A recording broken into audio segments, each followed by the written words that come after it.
Benvenuto o bentornato sul nostro canale. Oggi ti aspetta una sfida che solo i veri appassionati di mitologia romana riusciranno a completare senza errori. Solo chi conosce davvero dei, eroi e leggende riuscirà a fare il punteggio perfetto. Il quiz è composto da 30 domande, divise in 3 livelli di difficoltà. Ogni risposta corretta vale un punto. Somma il punteggio e scopri il tuo livello finale. Siete pronti? Iniziamo! Difficoltà bassa. Chi era considerato il re supremo degli dei romani?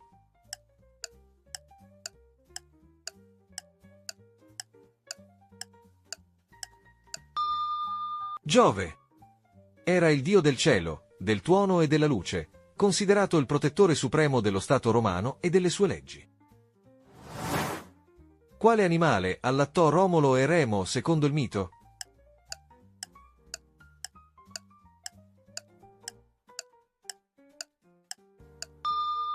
Una lupa.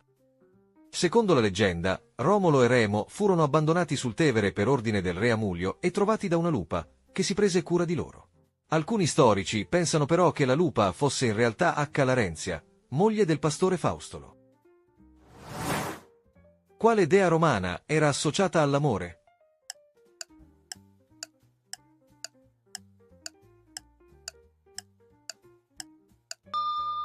Venere. Venere, dea dell'amore, rappresentava anche la bellezza, il desiderio e la sessualità. A lei fu dedicato il più grande tempio di Roma, voluto dall'imperatore Adriano. Chi è il dio messaggero dai sandali alati?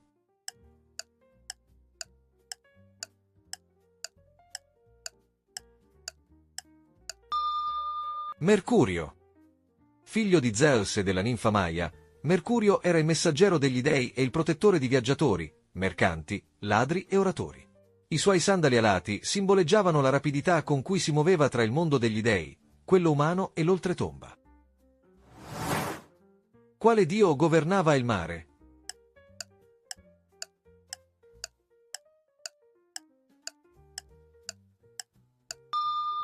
Nettuno. Nettuno, corrispondente al greco Poseidone, è il dio del mare, delle tempeste e dei terremoti. Viene raffigurato come un uomo barbuto con il tridente, mentre cavalca un carro trainato da cavalli marini o creature mitologiche. Quale dio romano era associato al vino e alle feste?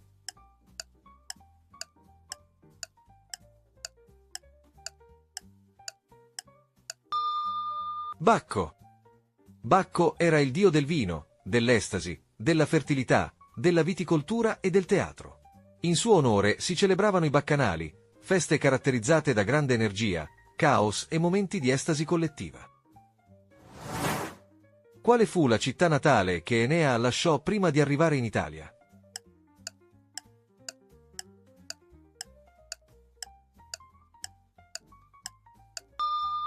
Troia.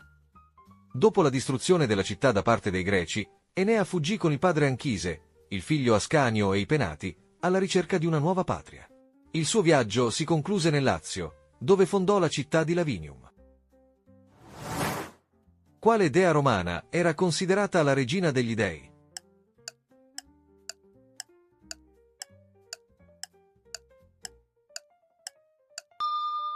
Giunone. Sorella e moglie di Giove, occupava il ruolo di sovrana del Pantheon romano ed era la dea del matrimonio, della maternità e della fertilità, oltre che protettrice delle donne e dello Stato. Quale dio romano era associato al sole e alla musica?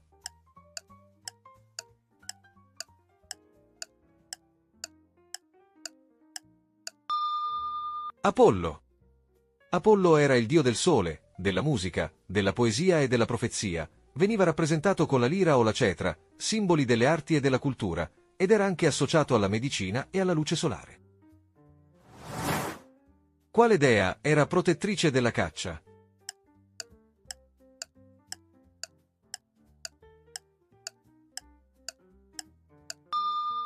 Diana. Diana era la dea della caccia, dei boschi e degli animali selvatici, oltre che protettrice della natura incontaminata e delle donne. Associata anche alla luna e alla fertilità, veniva raffigurata come una giovane cacciatrice con arco e frecce, spesso accompagnata da cani e cervi. Difficoltà media. Quale dea romana era associata alla saggezza?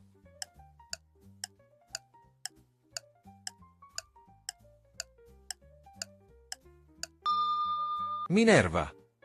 Minerva era la dea della sapienza, della strategia e della guerra difensiva. Era inoltre protettrice degli artigiani, del commercio, della medicina, della scuola e delle arti. Quale dio romano corrisponde al dio greco Ade?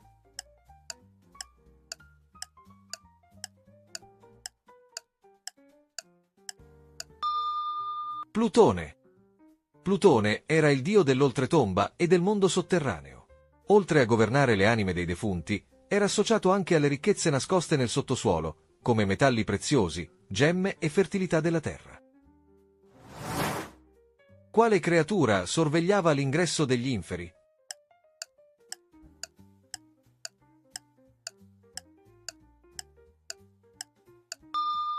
Cerbero. Cerbero è il mastino a 3 teste che custodisce l'ingresso dell'oltretomba. Servitore di Plutone, impedisce ai vivi di entrare nel regno dei morti e alle anime di fuggire. Chi era il dio romano del fuoco e delle forge?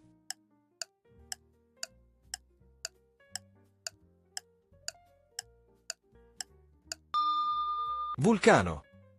Vulcano era il dio del fuoco e delle forge. Figlio di Giove e Giunone, dominava i metalli ed era protettore degli artigiani e dei fabbri. La sua officina, secondo il mito, si trovava nelle profondità della terra. Quale popolo fu coinvolto nel celebre ratto di Romolo?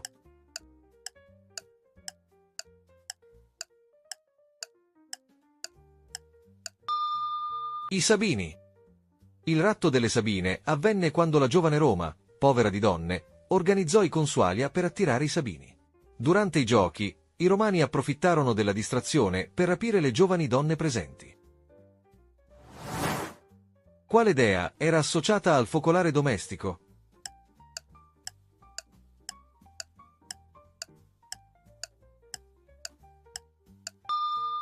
Vesta. Era la custode del fuoco sacro, simbolo di prosperità, pace e unità familiare e statale. Nel culto domestico veniva venerata in ogni casa, spesso insieme ai lari e ai penati, protettori della famiglia e della dispensa. Chi trasformava gli uomini in pietra con lo sguardo?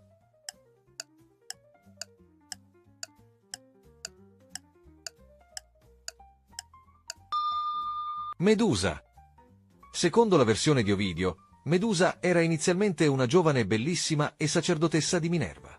Dopo essere stata violentata da Nettuno nel tempio, venne punita da Minerva, che la trasformò in un mostro con capelli di serpenti e uno sguardo capace di pietrificare.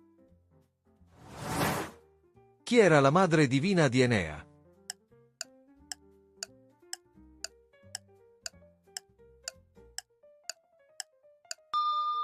Venere. Frutto della sua unione con il mortale Anchise, la dea protesse costantemente il figlio durante la sua fuga da Troia e nel viaggio verso l'Italia, guidando il suo destino. Quale dio romano era associato al tempo e ai raccolti?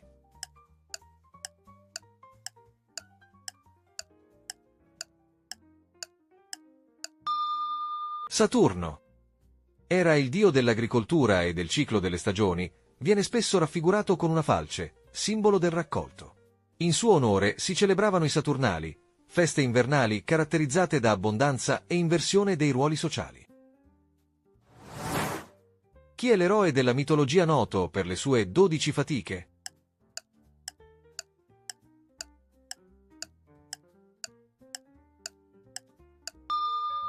Ercole. Figlio di Zeus e della mortale Alcmena, fu condannato a compiere queste imprese sovrumane come espiazione per aver ucciso la sua famiglia in un attacco di follia indotto dalla dea Giunone. Difficoltà alta. Da quale popolo i Romani impararono a interpretare i presagi?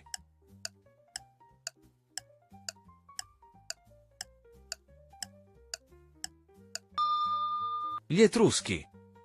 Gli indovini etruschi erano celebri per l'interpretazione del volo degli uccelli e dei tuoni e nella pratica di esaminare le viscere. Quale animale era sacro a Giove?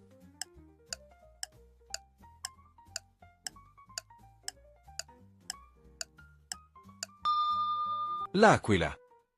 L'aquila era il simbolo di potere, forza e dominio sui cieli, strettamente legata a Giove e spesso raffigurata con i suoi fulmini tra gli artigli. Chi faceva parte della triade capitolina insieme a Giove e Giunone?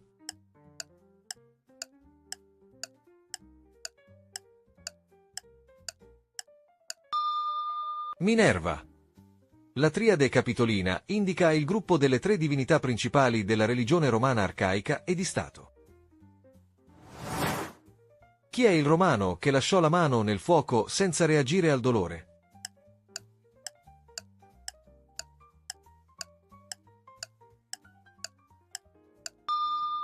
Muzio Scevola. Celebre per aver punito la propria mano destra bruciandola su un braciere dopo aver fallito il tentativo di uccidere un re etrusco. Su quale colle fu fondata la città di Roma?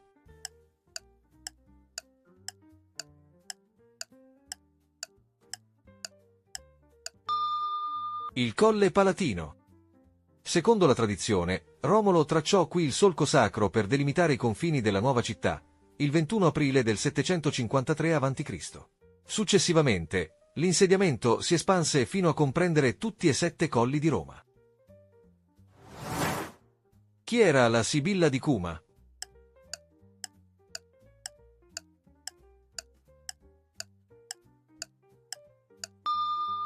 Una profetessa.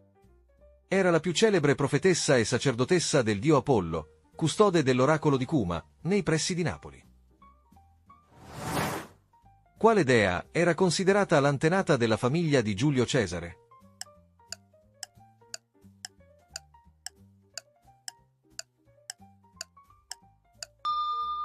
Venere. La famiglia affermava di discendere dalla dea attraverso Ascanio, figlio di Enea, a sua volta legato alla dea dell'amore e della bellezza. Chi sono le divinità che personificano il destino di ogni essere umano?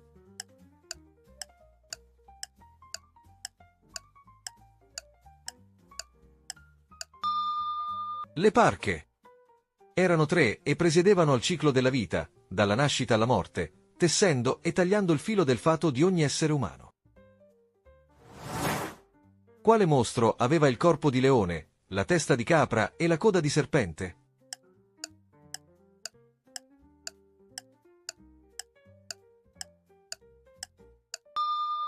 La chimera.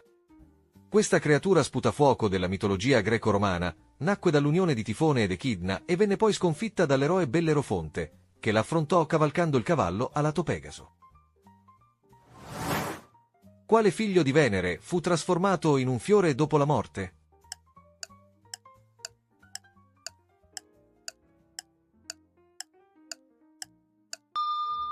Adone. Adone morì ferito da un cinghiale, dal suo sangue, bagnato dal nettare e dalle lacrime della dea, nacque l'anemone, fiore dal colore rosso intenso. Com'è andata? Andiamo a vedere il vostro punteggio.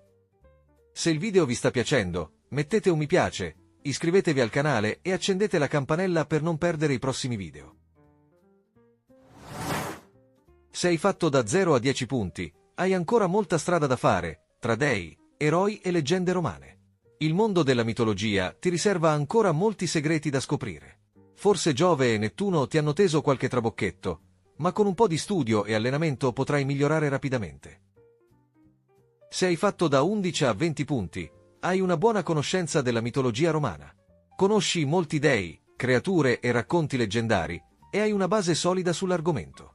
Alcune domande più difficili ti hanno messo alla prova, ma sei sulla strada giusta per diventare un esperto. Se hai fatto da 21 a 30 punti, impressionante. Sei un vero esperto di mitologia romana. Tra dei, eroi e leggende antiche, hai dimostrato una conoscenza solida e approfondita, degna dei grandi sapienti di Roma. Complimenti! Grazie per aver partecipato, speriamo che vi siate divertiti e che abbiate imparato qualcosa di nuovo. Al prossimo quiz!